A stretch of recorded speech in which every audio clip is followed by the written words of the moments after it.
Bonjour, nous recevons Laurent Fabius. Vous êtes président du Conseil constitutionnel et vous publiez Rouge Carbone face au réchauffement climatique, se résigner ou agir, aux éditions de l'Observatoire.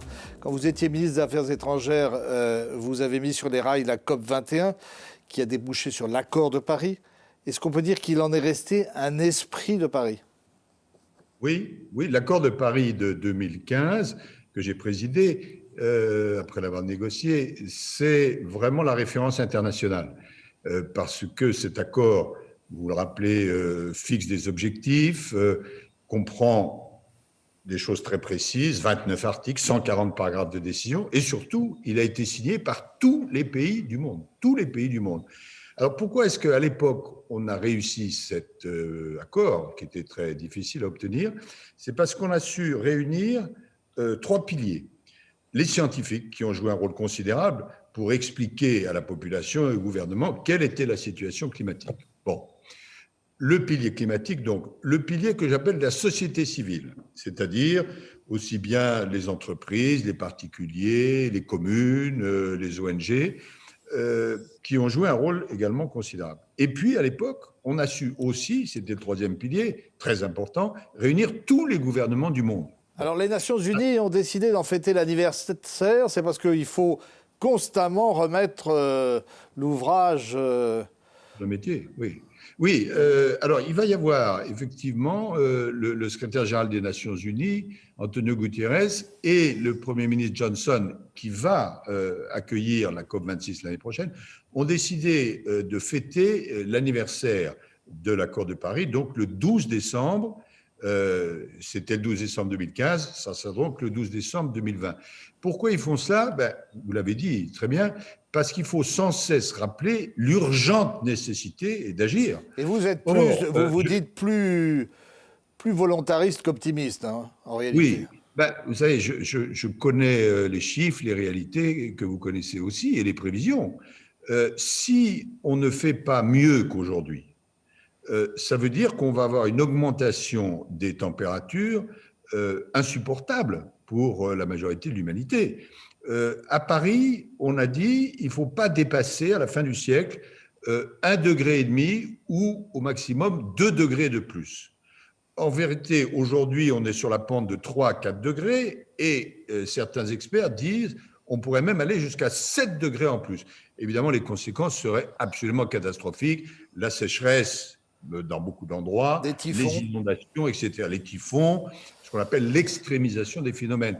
Ce que je constate, si vous voulez, c'est que les deux premiers piliers dont je parlais tout à l'heure ont continué à faire leur travail, les scientifiques font bien leur travail, et la société civile bouge dans le bon sens. Mais un certain nombre de gouvernements, malheureusement, n'honorent pas les engagements qu'ils ont pris. Alors vous dites qu'il y a un paradoxe, vous dites même un giga paradoxe, c'est qu'on a très bien réagi finalement très rapidement sur le Covid, mais peut-être parce qu'on est dans le court-termisme et que la politique c'est de plus en plus ça, on risque de ne pas réagir suffisamment fermement sur ce phénomène de réchauffement climatique qui va créer plus de morts à terme et pour lequel il n'y aura pas de vaccin.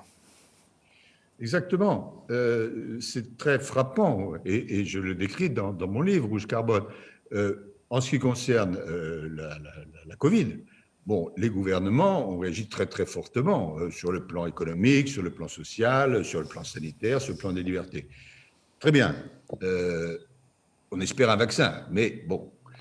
En revanche, sur le plan climatique, qui d'une certaine manière est plus profond que la Covid, puisque c'est une mutation de notre monde, et ça va durer plus longtemps, et comme vous l'avez dit, il n'y a pas de vaccin, les réactions d'un certain nombre d'acteurs ne sont pas à la hauteur. Alors, donc, il faut que, dans ce qu'on fait actuellement, notamment sur le plan économique, pour relancer l'économie par rapport à la crise Covid, il faut aussi qu'on ait en perspective la mutation climatique. Alors, l'élection américaine, elle n'est pas seulement importante par rapport à l'évolution du populisme dans le monde et les conséquences que ça peut avoir sur des gouvernements comme le nôtre notamment, mais elle est aussi importante dans la mesure où Trump est le premier des climato-négationnistes. La bonne nouvelle, c'est que les Chinois, eux, ont commencé à bouger dans ce domaine.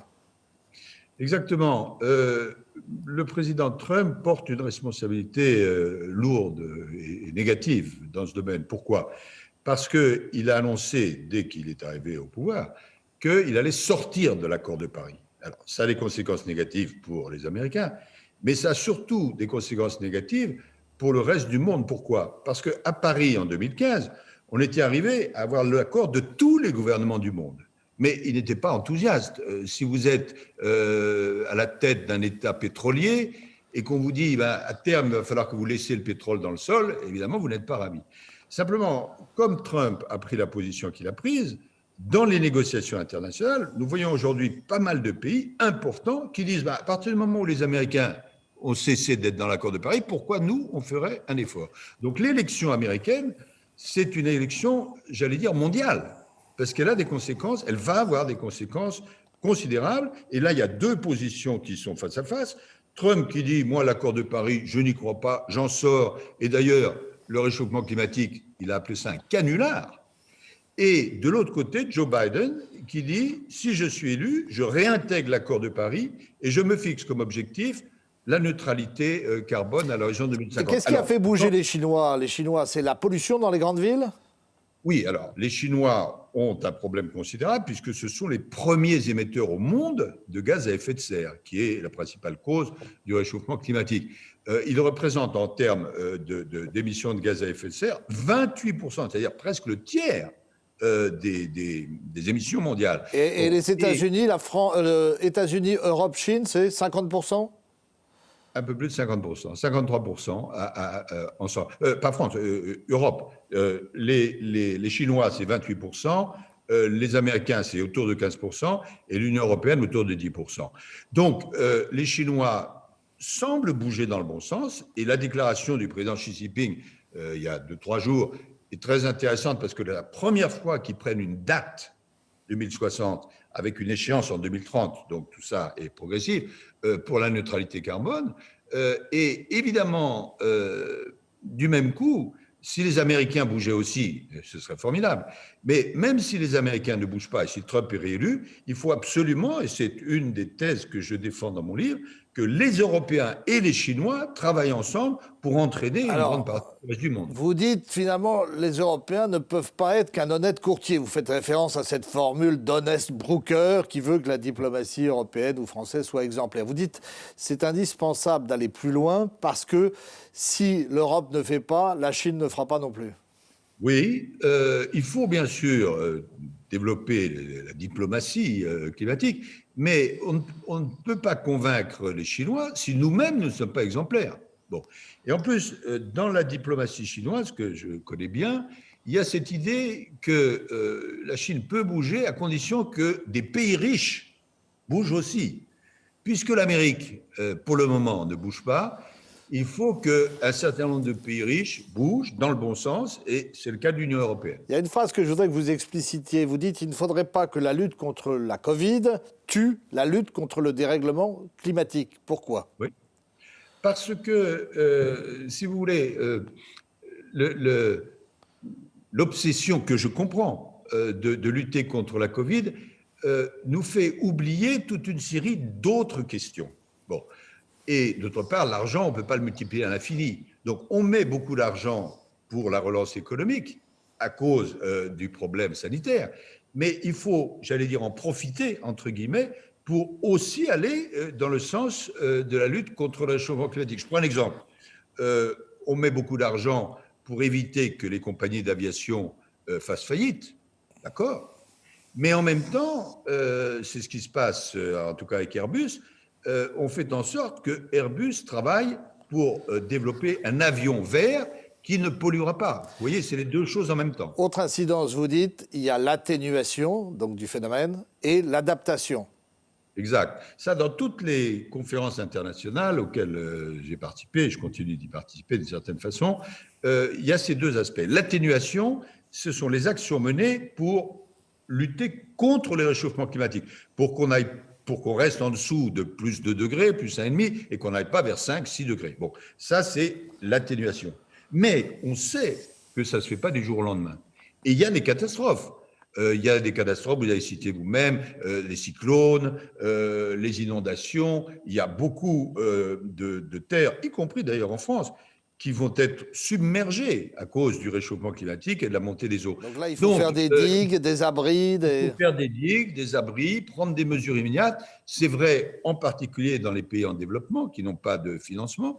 Et donc, il faut que dans les actions menées par le monde, et en particulier par les pays riches, on s'occupe d'atténuer, mais aussi d'adapter. Et alors, est-ce qu'il faut une tarification de l'émission de carbone? Ah, ça, c'était une grande question très difficile. Parce qu'il y a parfois des retours de bâton, des backlash, et on a vu les gilets jaunes. Hein. Bien sûr. Je pense que tous les spécialistes, ou à peu près tous les spécialistes de ces questions climatiques, et même bien au-delà, reconnaissent qu'il faut un prix du carbone. Pourquoi? Parce que si on peut émettre du carbone, qui est très polluant, sans que ça coûte à celui qui émet, évidemment, il n'y a aucune incitation à trouver d'autres technologies. Donc, la notion de prix du carbone est une notion vers laquelle il faut aller. Mais, vous avez cité l'exemple des Gilets jaunes, si ça se traduit par une augmentation des taxes pour tout le monde d'une façon indifférenciée, il y a des réactions très virulentes. Et donc, il faut, et c'est là où c'est complexe et subtil, trouver des formes de tarification qui s'adaptent à la diversité des situations, à la situation sociale, à la situation régionale. Et il faut aussi compléter ça, alors au plan européen, par un système aux frontières. Parce que si en Europe, il y a une tarification, mais que dans d'autres pays, on ne paye pas quand on émet du carbone, évidemment, on défavorise on défavorise l'Europe. Donc, c'est tous ces mécanismes qu'on doit travailler au plan européen, mais qu'on doit travailler aussi, c'est une proposition que je fais, notamment avec la Chine. Vous avez été Premier ministre, président de l'Assemblée, ministre des Affaires étrangères, de l'économie, maintenant président du Conseil constitutionnel, mais vous êtes aussi peintre. Et pour finir, je voudrais que vous m'expliquiez un peu la couverture de votre livre. Oui, enfin, c'est à mes heures perdues. C'est vrai que j'aime beaucoup l'art d'une façon générale, et bon, même si c'est modeste, je peins un petit peu. Et quand mon éditrice m'a dit « mais qu'est-ce qu'on va mettre en couverture du livre ?» je me suis rappelé que j'avais fait une toile il y a quelque temps où ça symbolise les réfugiés climatiques, si vous voulez. Et donc, j'ai repris cette toile, et elle figure en couverture de mon livre, et du coup, j'ai appelé ça « Rouge Carbone ». Merci Laurent Fabius. On se retrouve la semaine prochaine avec un nouvel invité sur TBO et TB Sud. À bientôt.